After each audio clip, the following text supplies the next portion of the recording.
बहुत बहुत स्वागत है जी। मैं हाँ हरजोत कौर। गल आप आस्ट्रेलिया की करन जा रहे हैं। बहुत सारे स्टूडेंट से सवाल है कि सानू प्लीज़ स्टैप बाय स्टैप जो है फंड्स नूं लैके खर्चा नूं लैके पूरा प्रोसैस समझाया जाए। सो उन्होंने सारे स्टूडेंट्स लिए असीं ये खास तौर पर वीडियो लैके आए हैं तो अज ये सारी इन्फॉर्मेशन तुहाडे नाल शेयर करनगे फ्रंटियर इमीग्रेशन तो अब्रॉड एजुकेशन एडवाइजर कीर्ति जैन साडे नाल ने। बहुत बहुत स्वागत है कीर्ति। सत श्री अकाल जी।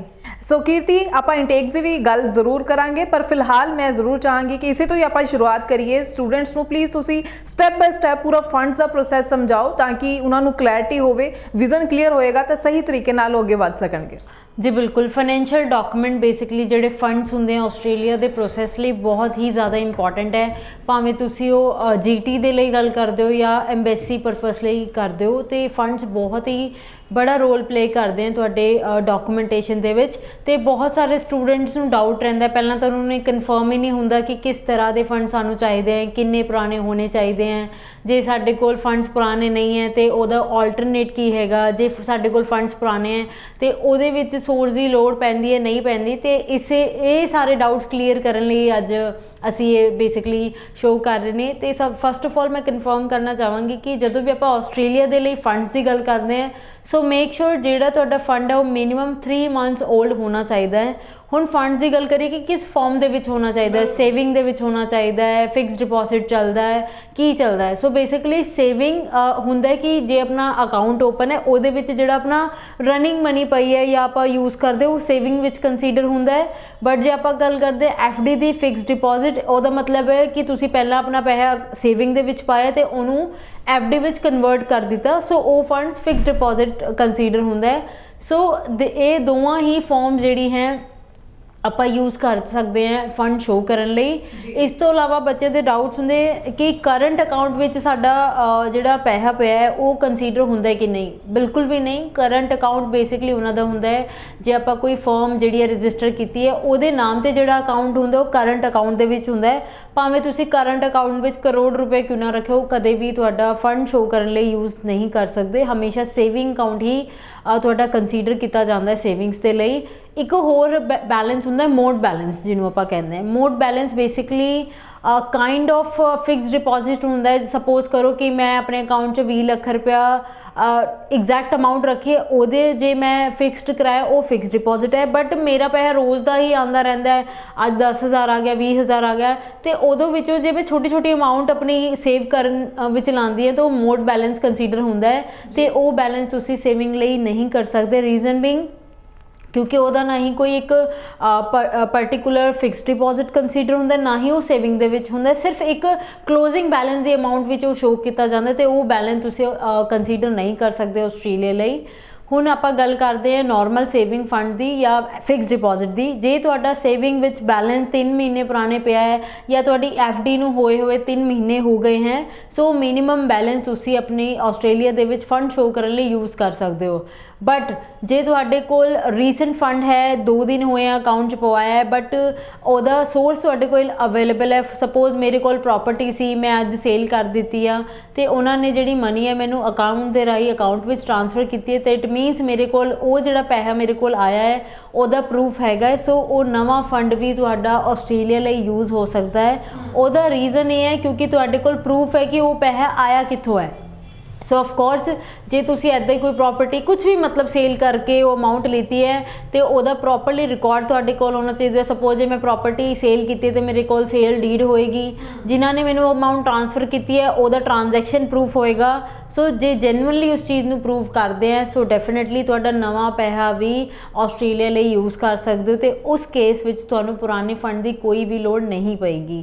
तो ऐदा तुसी बट जे तुहाडे कोल 2 महीने पे हैं 2 महीने 2.5 महीने का फंड पे बट कोई सोर्स नहीं है तो डेफिनेटली तुसी वो फंड जिहड़ा है आस्ट्रेलिया लिए यूज़ नहीं कर सकते हो। बट येस सोर्सिस भी बहुत तरह तो क्रिएट करे जा सकते हैं बट डेफिनेटली मैटर करता है कि जिन्होंने तुसी अपना केस दिता वो तुहाडा किवें केस टैकल करता है। सो बहुत सारे एग्जाम्पल है। एक प्रॉपर्टी का जिद्दां मैं तुहानूं एग्जाम्पल दिता है बट अपने इत्थे बहुत चलता है कि असीं रिश्तेदारां नूं फ्रेंड्स नूं पैसे दे के हैल्प करते हैं राइट। तो एक टाइम बाद आप कहते कि इन्ने टाइम चल तू दे दूगा तो आप वो मनी भी यूज़ कर सकते। बट अगेन ਜਿਹੜੀ ਐਮਬੈਸੀ ਮੰਗਦੀ ਹੈ ਉਹ ਡਾਕੂਮੈਂਟ ਪੇਪਰ ਵਿੱਚ ਮੰਗਦੀ ਹੈ, ਵਰਬਲ ਕਮਿਊਨੀਕੇਸ਼ਨ ਵਿੱਚ ਨਹੀਂ ਮੰਗਦੀ। ਤੇ ਤੁਹਾਡੇ ਕੋਲ ਉਹ ਪ੍ਰੋਪਰਲੀ ਟ੍ਰਾਂਜੈਕਸ਼ਨ ਪ੍ਰੂਫ ਐਵਰੀਥਿੰਗ ਤੁਹਾਡੇ ਕੋਲ ਅਵੇਲੇਬਲ ਹੈ, ਉਸ ਰਾਹੀਂ ਤੁਸੀਂ ਆਪਣਾ ਪੁਰਾਣਾ ਫੰਡ ਜਿਹੜਾ ਹੈ ਕੰਸੀਡਰ ਕਰਵਾ ਸਕਦੇ ਹੋ। ਤੇ ਇਦਾਂ ਰਹਿੰਦਾ ਹੈ, ਜੇ ਤੁਹਾਡੇ ਕੋਲ ਕੋਈ ਵੀ ਫੰਡ 3 ਮਹੀਨੇ ਤੇ 3 ਮਹੀਨੇ ਦੇ ਉੱਤੇ ਦਾ ਹੈਗਾ ਤੇ ਤੁਹਾਨੂੰ ਉਹਦੇ ਵਿੱਚ ਸੋਰਸ ਦੀ ਲੋੜ ਬਿਲਕੁਲ ਵੀ ਨਹੀਂ ਪਏਗੀ। ਤੁਸੀਂ ਉਹ ਫੰਡ ਯੂਜ਼ ਕਰਕੇ ਆਪਣਾ GT ਲਈ ਜਾਂ ਐਮਬੈਸੀ ਪਰਪਸ ਲਈ ਯੂਜ਼ ਕਰ ਸਕਦੇ ਹੋ। ਹੁਣ ਇਹਨਾਂ 2 ਫਾਰਮ ਤੋਂ ਇਲਾਵਾ ਤੀਜਾ ਆਪਣੇ ਕੋਲ ਆਉਂਦਾ ਹੈ ਕਿ ਕਲਾਇੰਟ ਹੈ ਉਹਦੇ ਕੋਲ ਫੰਡਸ ਹੀ ਅਵੇਲੇਬਲ ਨਹੀਂ ਹੈ, ਨਾ ਹੀ ਨया ਜਾਂ ਪੁਰਾਣਾ, ਉਹ ਕਿੱਦਾਂ ਆਪਣਾ ਫੰਡ ਸ਼ੋ ਕਰ ਸਕਦਾ ਹੈ। ਤੇ ਉਹਨਾਂ ਲਈ ਬੈਸਟ ਐਗਜ਼ਾਮਪਲ ਹੈਗੀ ਹੈ ਐਡੂਕੇਸ਼ਨ ਲੋਨ। ਹੁਣ ਐਡੂਕੇਸ਼ਨ ਲੋਨ ਵੀ ਸੌਖਾ ਹੀ ਹਰ ਕਿਸੇ ਨੂੰ ਨਹੀਂ ਮਿਲਦਾ, ਬੈਂਕ ਦੀ ਬਹੁਤ ਸਾਰੀ ਫਾਰਮੈਲਿਟੀਜ਼ ਰਹਿੰਦੀਆਂ, ਬਟ ਯੈਸ ਤੁਹਾਡੀ ਪ੍ਰੋਫਾਈਲ ਵਧੀਆ ਹੈ, ਤੁਸੀਂ ਵਧੀਆ ਯੂਨੀਵਰਸਿਟੀ ਕਾਲਜ ਵਿੱਚ ਐਡਮਿਸ਼ਨ ਲਿੱਤਾ ਹੈ, ਡਿਗਰੀ ਕੋਰਸ ਲਿੱਤਾ ਹੈ, ਤਾਂ ਡੈਫੀਨੇਟਲੀ ਤੁਸੀਂ ਐਡੂਕੇਸ਼ਨ ਲੋਨ ਅਵੇਲ ਕਰ ਸਕਦੇ ਹੋ। ਉਹਦੇ ਵਿੱਚ ਵੀ 2 ਤਰ੍ਹਾਂ ਦੀ ਐਡੂਕੇਸ਼ਨ ਲੋਨ ਵੀ 2 ਤਰ੍ਹਾਂ ਦਾ ਹੁੰਦਾ। ਇੱਕ ਤੁਹਾਨੂੰ ਸਿਰਫ ਲੋਨ ਸੈਂਕਸ਼ਨ ਦਾ ਲੈਟਰ ਮਿਲ ਗਿਆ ਕਿ ਹਾਂਜੀ ਤੁਹਾਡਾ ਲੋਨ ਅਪਰੂਵ ਹੋ ਗਿਆ ਤੇ ਅਸੀਂ ਤੁਹਾਨੂੰ ਡਿਸਪਰਸ ਕਰ ਦਾਂਗੇ, ਤੇ ਉਹ ਸੈਂਕਸ਼ਨ ਲੈਟਰ ਵੀ ਤੁਹਾਡੇ ਲੋਨ ਜਿਹੜਾ GT ਹੈ ਉਸ ਪਰਪਸ ਲਈ ਯੂਜ਼ ਹੋ ਜਾਂਦਾ ਹੈ। ਤੇ ਉਹਦੇ ਵਿੱਚ ਕਲੀਅਰਲੀ ਮੈਂਸ਼ਨ ਹੁੰਦਾ ਹੈ ਕਿ ਜਿਸ ਦਿਨ ਤੁਹਾਡਾ ਵੀਜ਼ਾ ਆ ਗਿਆ ਤੇ ਬੈਂਕ ਉਸ ਲੋਨ ਨੂੰ ਡਿਸਪਰਸ ਕਰ ਦੇਗਾ। ਸੋ ਯੈਸ ਤੁਸੀਂ ਉਹ ਸਿਰਫ ਸੈਂਕਸ਼ਨ ਲੈਟਰ ਵੀ ਆਪਣੀ GT ਦੇ ਪ੍ਰੋਸੈਸ ਲਈ ਯੂਜ਼ ਕਰ ਸਕਦੇ ਹੋ, ਇਨਫੈਕਟ ਐਮਬੈਸੀ ਪਰਪਸ ਲਈ ਵੀ ਯੂਜ਼ ਕਰ ਸਕਦੇ ਹੋ। ਇਸ ਤੋਂ ਇਲਾਵਾ ਇੱਕ ਲੋਨ ਕੰਸੀਡਰ ਹੁੰਦਾ ਹੈ LAP, loan against property. Suppose ਮੈਂ ਐਡੂਕੇਸ਼ਨ ਲੋਨ ਨਹੀਂ ਲਿੱਤਾ ਬਟ ਮੇਰੇ ਕੋਲ ਕਰੋੜਾਂ ਦੀ ਪ੍ਰੋਪਰਟੀ ਪਈ ਹੈ ਤੇ ਉਹਦੇ ਬੇਸਿਸ ਤੇ ਵੀ ਤੁਹਾਨੂੰ ਬੈਂਕ ਲੋਨ ਦਿੰਦਾ ਹੈ, ਕਿਉਂਕਿ ਜਿਹੜੀ ਤੁਹਾਡੀ ਪ੍ਰੋਪਰਟੀ ਉਹ ਐਜ਼ ਅ ਕੋਲੈਟਰਲ ਯੂਜ਼ ਕੀਤਾ ਜਾਂਦਾ ਹੈ।